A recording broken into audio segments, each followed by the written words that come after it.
So how did you feel like when it was explained to you what was wrong with Ollie? You know, was it more confusing? Do you understand what was going on more? When Ollie was diagnosed, it made it easier to understand why he was acting like that, because there was a reason, the diagnosis, but it was also so confusing because there's so much to learn, all the different symptoms, what increases the symptoms. As brothers, I think initially it's difficult to understand. Did you have that same feeling of like you weren't sure what was going on at all? But yeah, I found it quite a struggle just getting to grips with it. But I think the programs that were in place, Simon doing the getting activities together so I could get involved as well, that helped quite a lot, I thought, because it meant I was doing more things with him. But yeah, whenever I was at home, we'd always still do something like go outside, play football, or just play on the PlayStation or do something like that together. I used to take him out, go for a drive in the car, just to get out of the house, change of scenery, or we'd go to the early intervention groups like badminton, football, we did cooking as well. Did you feel more comfortable when you were there?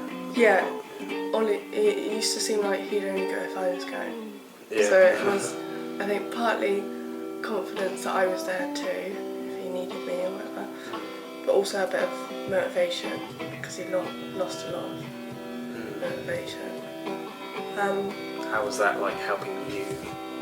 You know, how was that making you feel? Brilliant. With the activities.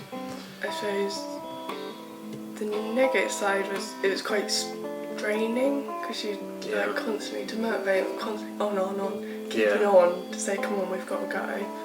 But then the positives that we got to meet, so like siblings can talk about their experiences. Also, there's a chance to see when Ollie was happy rather than being stressed or distracted or anything. It's like good to see him enjoying himself, socialising. But yeah, I found it a struggle to just understand what was going on. Yeah, I think with me when it happened with Chris, I was like you that it was very difficult to understand what was going on because I thought initially I thought he was being silly. But yeah, I had similar sort of problems, but maybe a bit different. I wasn't very sympathetic, and I didn't really take into account of what Tom was going through probably. I think I just wanted it to be back to like how it was normally, and I kind of didn't take into account the ways that he was thinking, and it might not always be.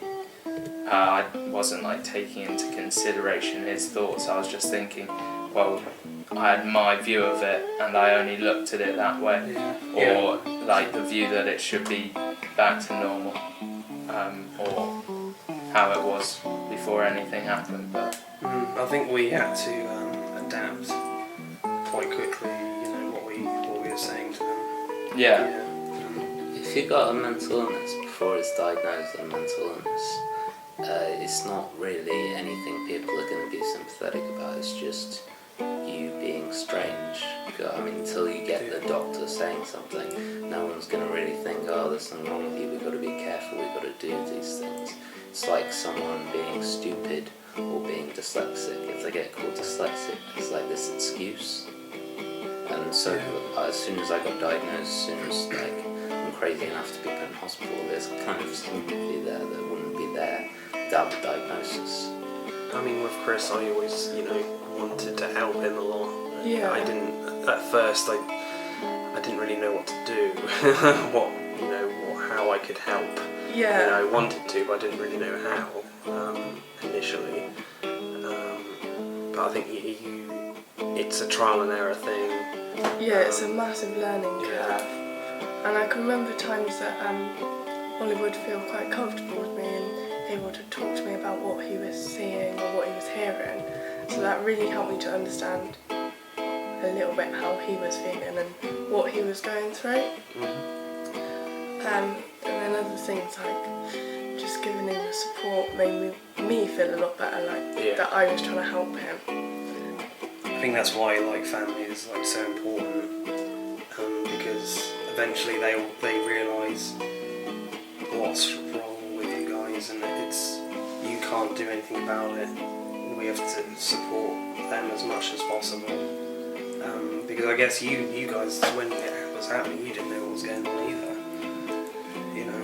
Yeah. So we were, in a way, we were both in the same boat. I found it really hard just to think straight, thoughts. Yeah. Did you have like rushing ideas? That's what I kind of like, just going 100 miles per hour. Yeah. And I don't know. I ended up doing things out of like fear because I get these like just scared ideas in my head. Yeah, I was seeing things, hearing things, and yeah.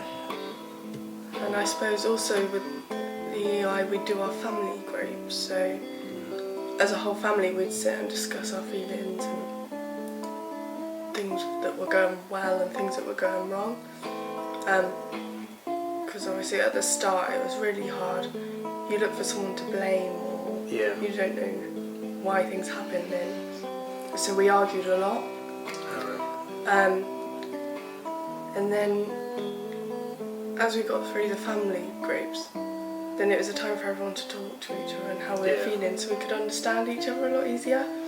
So now we're so much stronger as a family. We can openly discuss anything really. More about your feelings and emotions. Yeah, about our feelings, and also for Ollie, he can talk about what he's thinking and feeling. Yeah, and more without comfortable. worrying really.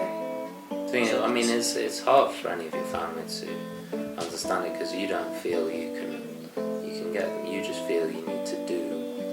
You're going controlled by like voices in your head, things you're seeing that aren't necessarily real in any way. They're just kind of part of developing like this strange way of seeing the world, which when you're entirely detached from what's kind of actually real.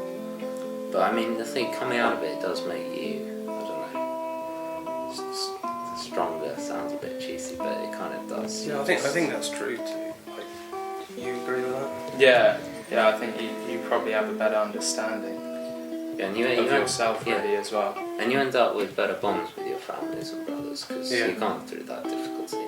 And that's what good relationships, I mean, they're built on. It's kind of going through difficult times and overcoming. So, yeah, because if it's difficult for you even getting to grips with what's going on, it's impossible for the family to actually know what's going on as well or have any clue. So I think it's just important for the family to be there and support them.